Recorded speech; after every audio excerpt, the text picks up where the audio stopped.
இந்த கிறிஸ்துமஸ் தினங்களில் அநேக இடங்களில் கொடியேற்ற நிகழ்ச்சிகள் நடக்கிறது.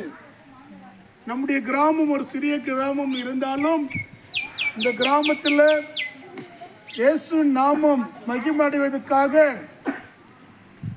சிலுவின் அடையாளத்தை நம் கிராமத்தில் கொடியேற்றும் போது நம் கிராமத்துக்கு ஒரு பாதுகாப்பு கொடுக்கிறது.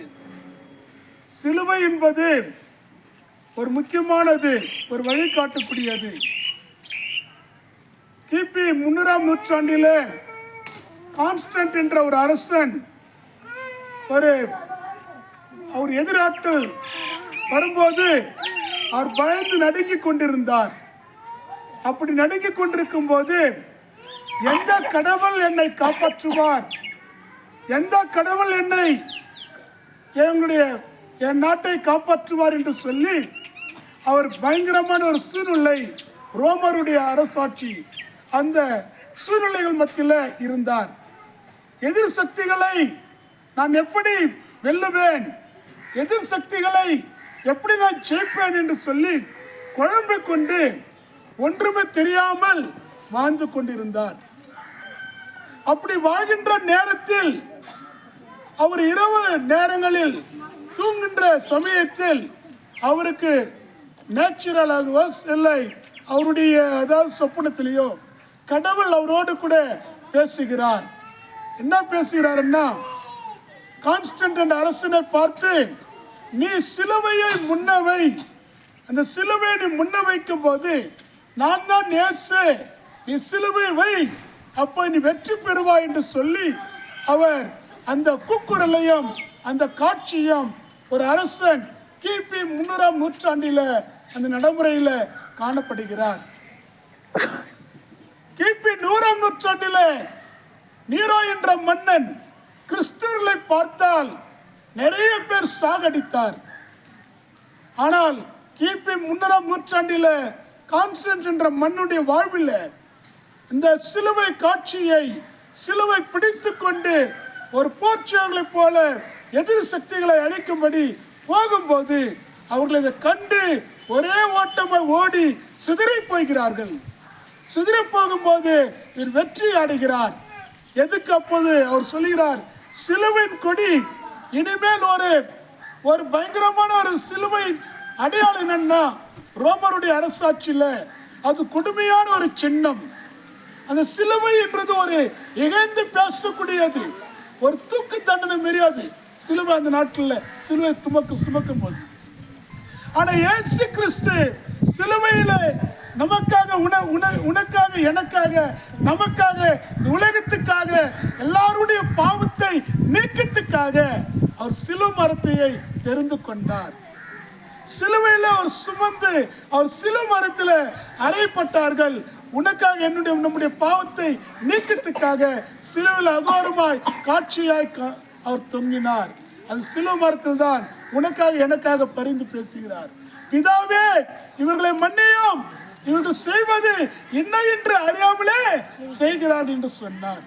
பிதாவுடைய சித்தத்தின்படி இயேசு கிறிஸ்து உலகத்துக்கு வந்தார், மனித ரூபம் எடுத்துக் கொண்டு வந்தார். அப்படிப்பட்ட இரட்சகர் இந்த உலகத்துக்கே மன்னிப்பு கொடுக்கிறவராயிருந்தார். அவர் பரிசுத்த ஆவியாலே கர்ப்பம் தெரிந்தார். வந்த பிரகாரமாக சொன்னபடியே செய்து முடித்தார். நான் மரிப்பேன், 3ஆம் நாளில் உயிர்த்தெழுவேன் என்று சொன்னார். இதுவரை எந்த மனுஷனும் சரி, எந்த கடவுளும் சரி மரித்தவங்க மாதிரி இருக்கிறாங்க. ஆனா இயேசு கிறிஸ்து மட்டும்தான் உயிர்த்தெழுந்தார். அல்லேலூயா, அல்லேலூயா. அவர்தான் உலகத்துக்கு இரட்சகர், இந்த உலகத்துக்கு மேய்ப்பன். நானே ஒளியாய் இருக்கிறேன், நானே நல்ல மேய்ப்பன், நல்ல தகப்பன் என்று சொல்லி அவர் நல்ல சத்தியத்தையும் மட்டுமல்ல வார்த்தை மூலமாய் நம்மளுக்கு போதித்திருக்கிறார். நம்ம ஆண்டவர் அவர் மன்னிக்கிற தேவனாய் இருக்கிறார், நம்முடைய குறைகளை நீக்கிற தேவனாய் இருக்கிறார், உனக்காக எனக்காக பரிந்து பேசுகிற கடவுளாய் இருக்கிறார். இன்றைக்கு இந்த சிலுவையினுடைய அடையாளத்தை அந்த கான்ஸ்டன்ட் என்ற அரசன் ரோமருடைய அரசாட்சியில 3ஆம் நூற்றாண்டில சிலுவையின் அடையாளத்தை அவர் என்ன சொல்லுகிறாருன்னா, இது சிலுவை என்பது ஒரு கேவலமானது அல்ல, இந்த சிலுவை என்பது ஒரு அகோர சின்னமன் அல்ல, இந்த சிலுவை என்பது ஒரு புனிதமான சின்னம் என்று சொல்லி கிபி 3ஆம் நூற்றாண்டில் அவர் அறிவித்தார். இனிமேல் நம்முடைய அரசாங்கத்தில், நம்முடைய ரோமர் அரசாட்சியில சிலுவை தான் நமக்கு முன்மாதிரி, சிலுவை தான் நமக்கு வெற்றி கொடுக்கும், சிலுவை தான் புனிதமானது, சிலுவை குறித்து நாம் எங்க பிரசங்கம் பண்ண வேண்டும் என்று சொல்லி ரோமருடைய அவருடைய கட்டளை கொடுத்தார். அது முதற்கொண்டுதான் இன்றைக்கு தேவனுடைய ஆலயங்கள், தேவனுடைய சர்ச்சு, ஆலயங்கள், ஸ்கூல், பள்ளிக்கூடம், பைபிள் எல்லாமே அச்சடிக்கப்பட்டது. அதனால்தான் இன்றைக்கு அதனுடைய அடையாளமாக இன்றைக்கு நாம் ஆண்டாண்டு காலமாய் இயேசுடைய பிறப்பு நாளில நாம் சிலுவையினுடைய கொடியை ஏற்றி நாம் அடையாளமாக வைக்கிறோம். அல்லேலூயா, அல்லேலூயா. இப்படிப்பட்ட ஆசீர்வாதத்தை நாம் பெற்றுக்கொள்வதற்காக நாம் வந்திருக்கிறோம். 1 கொரிந்தியர் 1ஆம் அதிகாரம் 18 சொல்லுது, சிலுவை பற்றி உபதேசம் கெட்டுப்போறவனுக்கு பைத்தியமா இருக்கிறது, ரட்சிக்கப்படுற நமக்கு அது தேவ பலனா இருக்கிறது. அல்லேலூயா, அல்லேலூயா. சில பேர் சில பற்றி கேவலமா பேசுவாங்க. அவங்க கெட்டு போறதுக்கு சமமா இருக்கிறாங்க, அவங்களுக்கு ஒன்று தெரியாது. ஆனா ரட்சிக்கப்பட்ட நமக்கு கூட தான் தெரியாது. ஒரு காலகட்டத்தில் ஏனதனமா வணங்கி கொண்டிருந்தோம், ஏனதனமா செயல்பட்டு கொண்டிருந்தோம். எப்ப நம்ம இயேசுதான் உண்மையான ரட்சகர், இயேசுதான் உண்மையான கடவுள், இயேசுதான் உண்மையான மேய்ப்பன் என்று சொல்லி நாம் உண்மையா ஏற்றுக்கொண்டோமோ அப்போதே நாம் நம்முடைய திருச்சபைகள் மட்டுமல்ல, நம்முடைய மறுமலர்ச்சி திருச்சபைகள் மட்டுமல்ல, நாம் எங்குமே ஆண்டவருக்காக ஒப்பு கொடுக்கிற பிள்ளைகளாய் வாழ்கின்றோம். அல்லேலூயா, அல்லேலூயா. எல்லாம் ரட்சிக்கப்பட்டதனால்தான் இன்றைக்கு ஞானஸ்தானம் பெற்றிருக்கிறோம், முழுக்க ஞானஸ்தானம் எடுத்திருக்கிறோம், அபிஷேகத்துக்குள் இருக்கிறோம், இயேசுக்காக தன்னை அர்ப்பணிக்கிறோம்.